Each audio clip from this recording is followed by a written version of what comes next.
Hi Honors Chem, welcome to my place. I wanted to do an acid-base video for you today, and my children really wanted to be in the video, so they're going to wave to the camera, say hi, Hi. and then they're going to head upstairs and play and give Daddy about 10 minutes. So thanks kids, I'll see ya. I wanted to do an acid-base video for you guys so that we could go over some of these tougher concepts. I did a couple shorter videos actually for Chem 1 that I posted, and hopefully you can use those as well, but they're probably a review for the most part. This is going to be a longer video, but it's a video, so you can pause it at any point. Hayden, if this is too long for you, pause it, go get a snack, play some Xbox, come back and finish up. So this is going to coordinate really well with your book, chapter 16. It's chapter 16 in your book. It should coordinate with the PowerPoint I posted. And if you haven't checked out ck12.com, I posted a link to an online textbook at ck12.com. It is fantastic. It breaks the material up into really manageable chunks. I think they made their acid-base chapter, it's chapter 21 in their book. They made it like 23 different sections. And they're very short readings. There are a lot of coordinated videos with it, and then they have an adaptive practice that allows you to practice these concepts, and if you get them right, it gets harder, and if you get them wrong, it gets easier, and kind of helps you develop those concepts. So it's a very good resource. Please use that as best you can. We're going to start off with a couple definitions of acid and base here, and then we're going to get into some of the more complex math associated with it. So acid and base has all to do with water, how water behaves, how things interact with water, and how water breaks down. So we have a couple different definitions of acids and bases. The first one that I used last year mainly was that acid produces hydrogen ions in solution. And that tells you about the formula. It's kind of a limited definition because it doesn't tell us a lot about the behavior of things. So that's called our Arrhenius definition. They can also be looked at as hydrogen ion or proton donors. So remember, hydrogen is just a proton with an electron around it, so a hydrogen ion is a proton. And acids will donate those to whatever they're interacting with. Water or a base in solution, or whatever substance is less acidic than them. Acids can also be viewed as electron acceptors, which is kind of a confusing definition, but will allow us to work with some of these concepts. Bases conversely have a lot of the opposite properties. They produce hydroxide ions in solution, but that's kind of limited because it doesn't allow us to see that in the formula of things like ammonia. So bases are also viewed as hydrogen ion acceptors, and they're viewed as electron donors,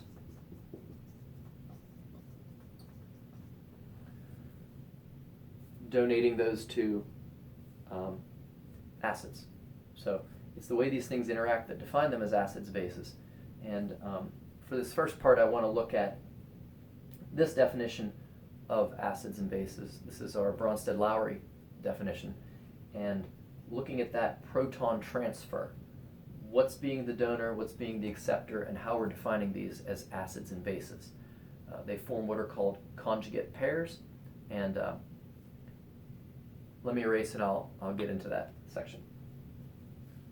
Pause.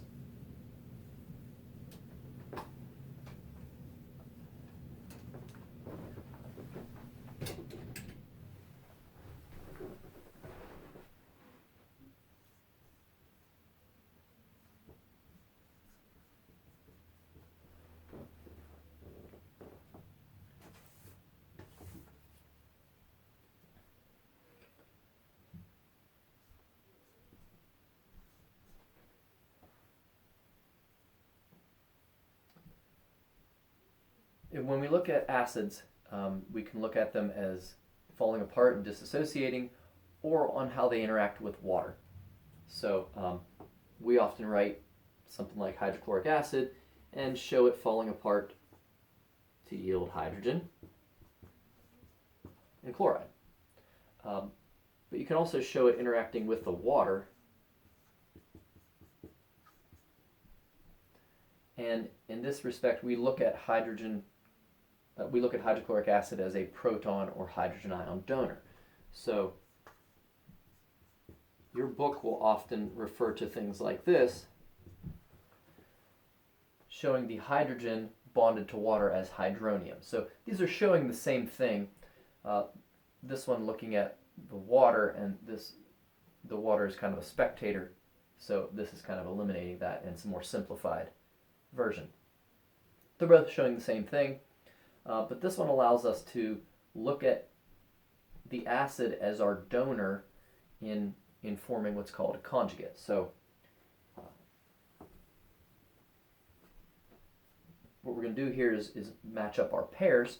So if this is our acid, our donor, when it donates that proton, the chloride is the particle that results. In this interaction, water becomes the acceptor. So this is the conjugate that results from that. So these are your pairs. And in these pairs, it's real easy to see the proton transfer. Since this is our donor, this is labeled as our acid. Just use the black marker for this. If this is our acid, the particle that results from that is called the conjugate base. Since our water is our proton acceptor, our water in this case is our base, and the resulting particle is called a conjugate acid.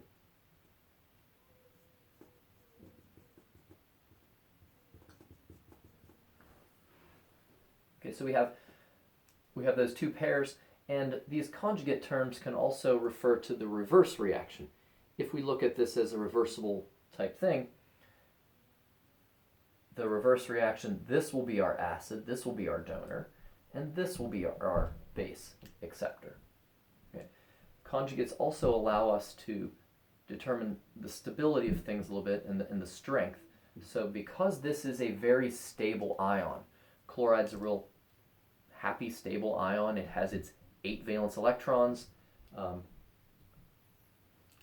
It's a stable particle, so the acid that forms it is a very strong acid. Okay, that tells us a lot about the hydrochloric acid as well. I want to do one more example up here, just so we can see the difference in how these particles and pairs work. This is the mild base ammonia,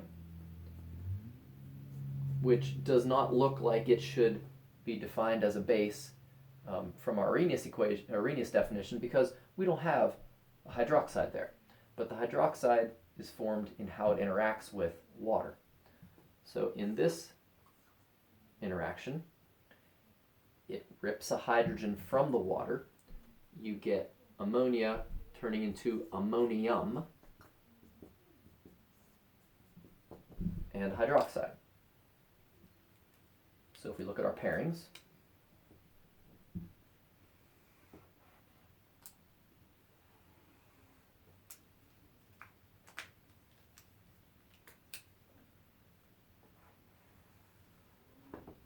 pretty easy to see which ions pair up. We just have to look at how they pair and how we define them. So this goes from NH3 to NH4. It's gaining or accepting a hydrogen, and that makes it our base. Since this is our base, the conjugate is the conjugate acid.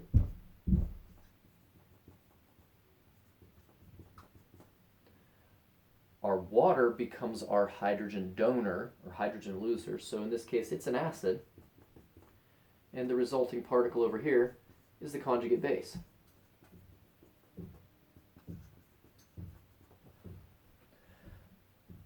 So we can see that acids and bases have a lot to do with how they interact with water, and depending on how the water behaves, we have it acting as a base here and acting as an acid there. So it depends on whether you have an acid or a base in dissolution as to how these things are behaving.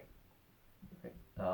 These are called conjugates, and they tell us about acid and base interactive, how acids and bases interact. So give me a minute to erase, and I'm going to talk about the strength of acids and bases.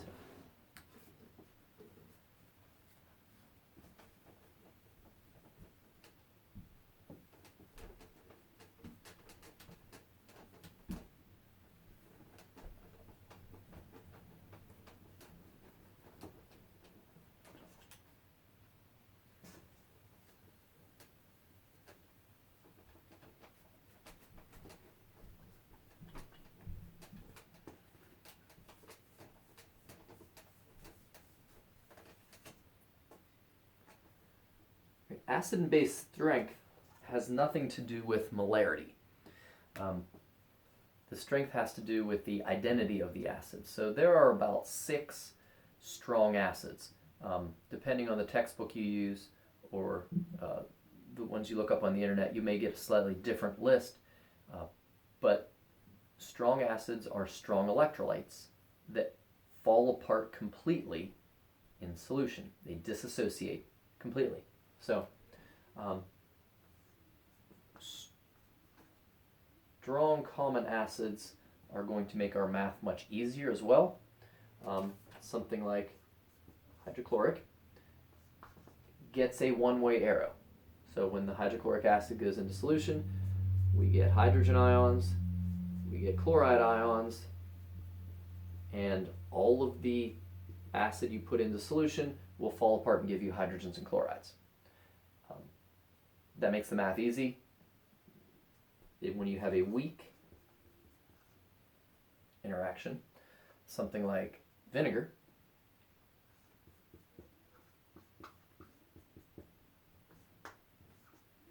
it's a weak electrolyte. Only a little bit of the vinegar will fall apart in solution.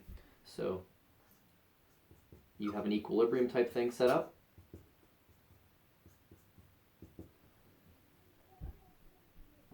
You lose your acidic hydrogen, and this makes the math much more difficult because only a small portion of this is actually going to fall apart and give you the hydrogen and acetate. So because of that, we're going to have a Ka value determining the strength of the acid. It's the same K as in equilibrium. Your book is going to give you Ka values, Kb for bases, KSP for solubility products. It's all the same equilibrium K and all the same math. These values are listed in your book in the appendix on page A31. And this is going to be defined as products over reactants, just like our equilibrium K.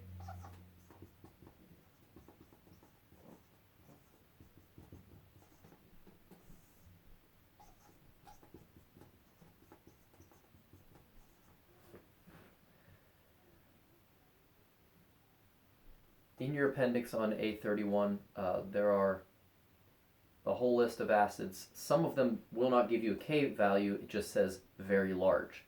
If it says very large, it's assumed to be strong. That proton will be given off at 100% rate. All of the stuff in solution will fall apart and give you those ions. So next I wanted to do an example on pH with each of these. I did another video on pH, and I think you guys all understand pH pretty well, but I just wanted to show the difference between a strong pH problem and weak.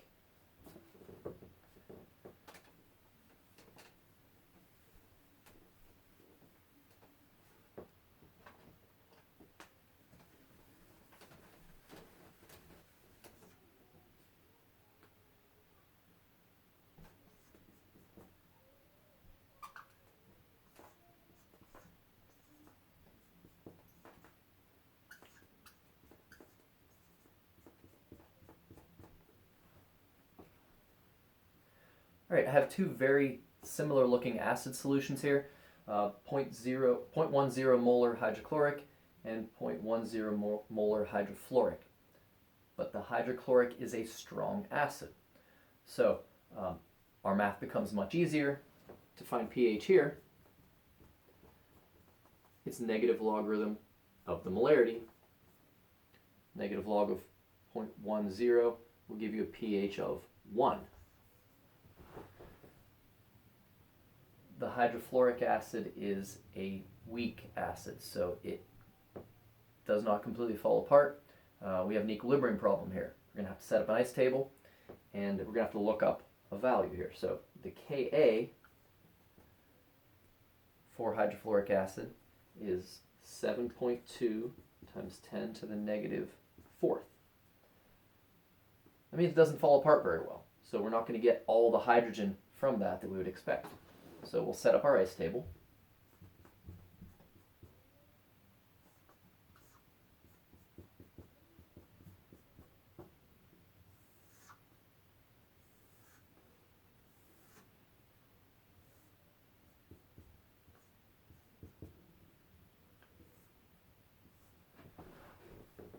And we'll write our K expression.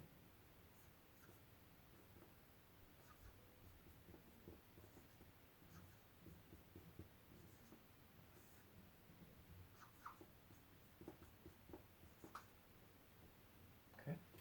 It's a pretty simple ice table because these are mostly monoprotic acids. So we'll take the 0.10 molar.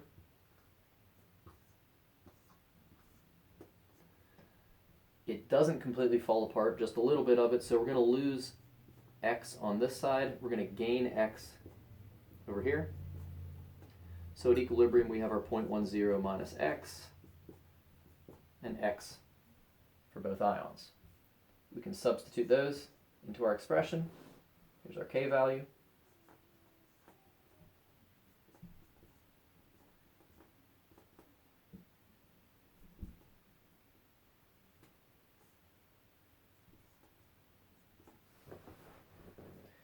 When you substitute in, you get x squared on top, 0.10 minus x on the bottom, and then this becomes an algebra problem. When I worked this out, my A, B, and C were -1, -7.2 times 10 to the -5th, and 7.2 times 10 to the -4th. Okay. When you put that in the quadratic, you get two values.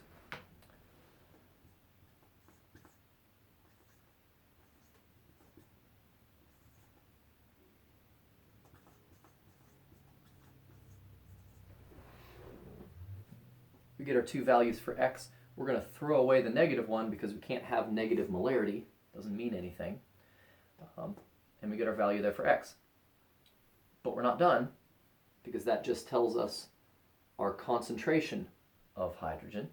So negative log